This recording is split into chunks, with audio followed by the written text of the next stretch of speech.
হাড্ডিটা side দিয়ে ফেলাই দে, কুত্তে এসে খেয়ে যাবে। আরে কে রে, কি করতেছিলা তুমি? কিছু না ভাইয়া, হাড্ডিটা নিতেছিলাম। আসলে ভাইয়া আমার ছোট ভাই না অনেকদিন ধরে মাংস খায় না। আজকে মাংস খাইতে এসেছিল তো, কিন্তু মাংসের যে দাম, মাংসর দাম বেশি তো আমাকে তো কিনার সামর্থ্য নাই, এজন্য আমরা মাংস কিনতে পারি না।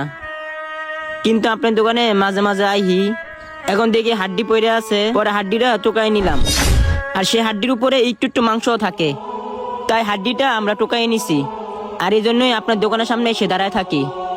আবার যদি আজকে কয়টা হাড্ডি পাই, সেগুলো নিয়ে রান্না করলে আমার ছোট ভাইটা খাইতে পারবো, আর ওর উসিলায় আমি একটু খেতে পারবো।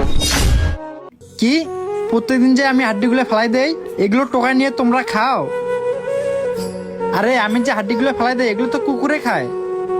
তো কি হয়েছে ভাইয়া, এই সমাজে আমাদের মতো মানুষের কোনো মূল্যই নাই, তাই কুত্তা আর আমাদের মতো কোনো পার্থক্যই নাই। এজন্য হাড্ডিগুলো টুকাই নেই, তাই বাসা যায় আর ওরা রান্না করে খাওয়াই। সত্যি আমাদের সমাজে এখনো অনেক মানুষ আছে তারা কিনা গরুর মাংস খাইতে পারে না। তুমি কি ভাবছো আমার মাংসের দোকান, আমি প্রত্যেকদিন মাংস খাই?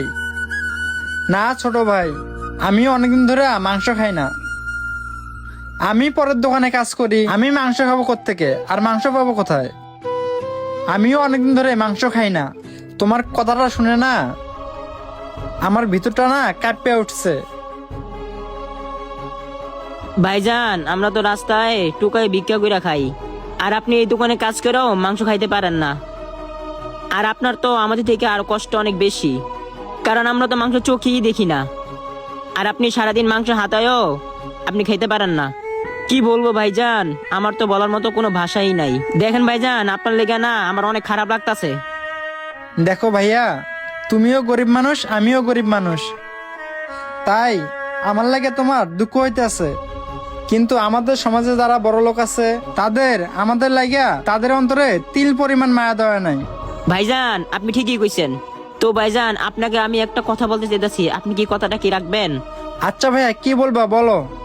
আপনি হাড্ডিগুলো কুকুরকে না দিয়া যদি আমাদের জন্য রাখতেন, তাহলে এই হাড্ডিগুলো আমার ভাইকে রান্না করে খাওয়াইতে পারতাম।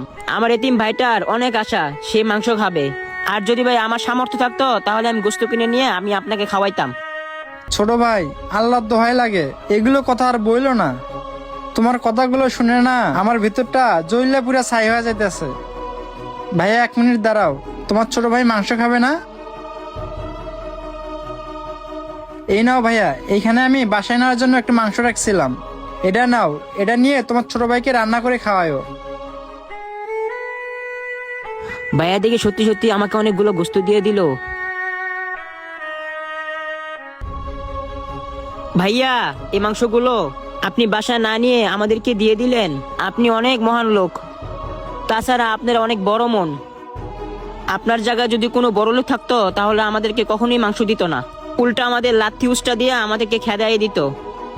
সত্যি ভাইজান, আপনি না অনেক বড় মনের মানুষ।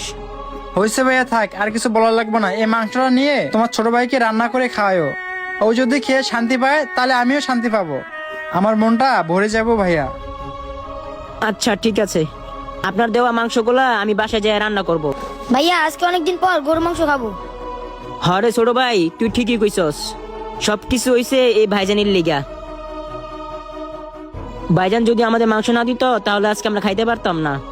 আচ্ছা ভাইজান, এখন আমরা যাই। আর শুনেন, ওই সামনে ওই বস্তিটা আছে না, ওটাই আমাদের বাসা। আপনি যায়েন মুন্না ভাইয়ের বাসার পিছনে, ওটাই আমাদের বাসা। আপনি আমাদের বাসায় যান, আমরা 3 জনে মিলে মাংসগুলা খাবো। দেখবেন আপনার আশাটাও পূর্ণ হবে, আর আমাদের আশাটাও পূর্ণ হবে। তাহলে আমরা সবাই মিলে একসাথে মাংস খেতে পারবো। আচ্ছা ঠিক আছে ভাইয়া, তাহলে তুমি যাইয়া রান্না শেষ করো, আমি ঠিক সময় মতো চলে আসবো। আচ্ছা ভাইয়া ঠিক আছে। ভাইয়া চলো। আমাদের বর্তমান সমাজে এরকম অনেক ছেলেমেয়েরাই আছে, তাদের ইচ্ছে করলেও তারা গরুর মাংস কিনে খেতে পারে না। তো বন্ধুরা, ভিডিওটি কেমন হয়েছে অবশ্যই কমেন্টের মাধ্যমে জানাবেন, ভালো লাগলে শেয়ার করতে ভুলবেন না। ধন্যবাদ সকলকে।